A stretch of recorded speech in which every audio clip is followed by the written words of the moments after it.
구독과 좋아요는 사랑입니다. 여러분 반갑습니다. 말씀 창고의 서현 목사입니다. 오늘도 시청해 주셔서 감사합니다. 여러분의 구독과 좋아요, 알람 설정, 그리고 채널 멤버십 가입으로 저희 채널을 응원해 주세요. 항상 함께 해주셔서 감사합니다. 오늘은 에스겔서 23장 36절에서 49절 말씀입니다. 여러분 계속해서 에스겔서 말씀을 묵상하기가 정말 쉽지 않으시죠?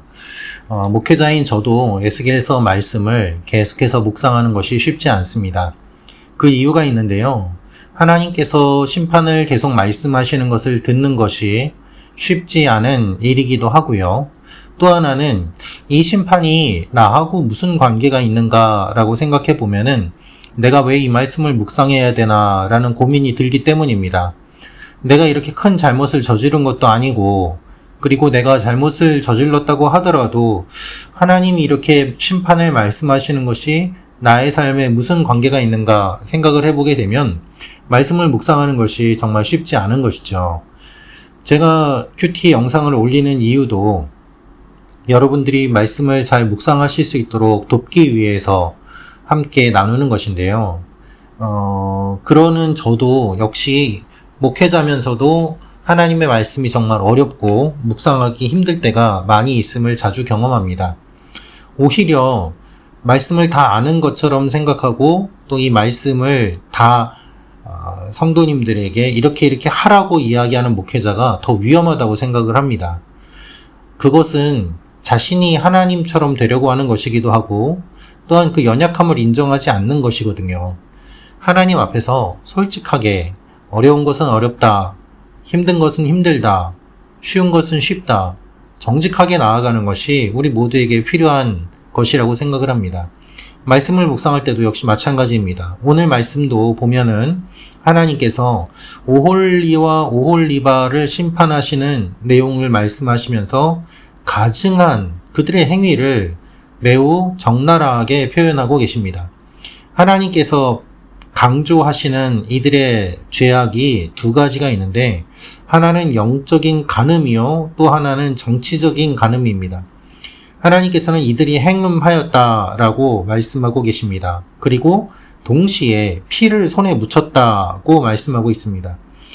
하나님께서 보시기에 이들은 어떠한 죄악을 저질렀는가 하면 행음한 것과 동시에 행음을 하면 그 음행한 그 대상이 있지 않습니까?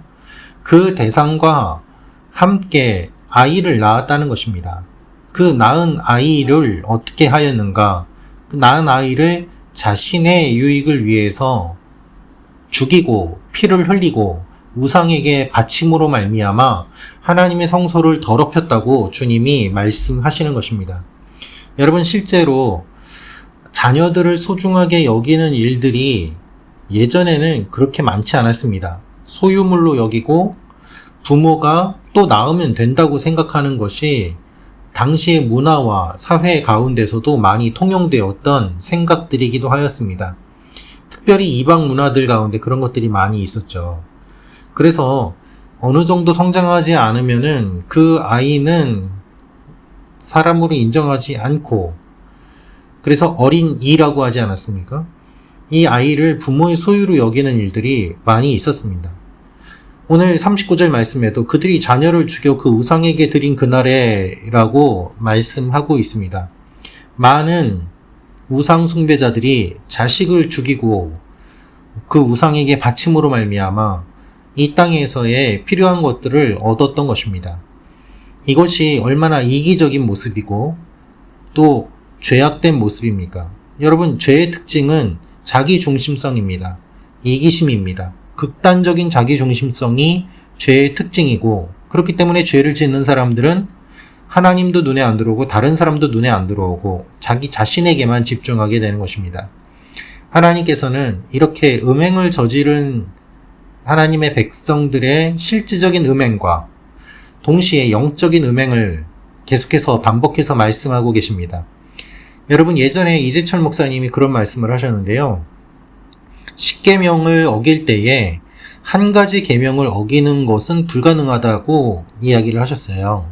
왜냐하면 사람을 죽인다고 하였을 때에는 하나님이 안 계시는 것처럼 생각하기 때문에 하나님을 죽이는 것이고, 결국에 그 살인은 살인죄만 있는 것이 아니라 하나님의 이름을 망령되이 일컫기도 하고 하나님을 믿지 않는 것이기도 하기 때문에 한 가지 죄를 짓는 것은 불가능하고 모든 죄들이 다 얽혀 있다라고 이야기를 하셨습니다. 그 말에 저는 동의합니다.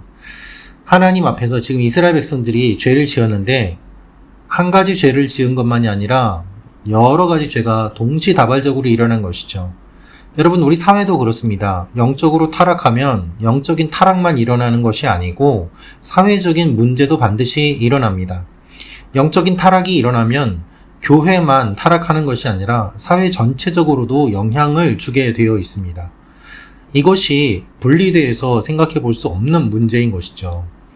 오늘 하나님의 말씀을 보면 먼 곳에 사절을 보내서 사람을 불러오게 하고 그들을 위해서 목욕하며 단장하고 그들과 음행하고 편히 짓거리고 그들과 함께 노닥거린 이 일들을 하나님께서 아주 신랄하게 말씀하고 계십니다.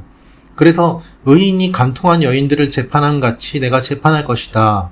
또 피를 흘린 여인을 재판한 같이 재판할 것이다.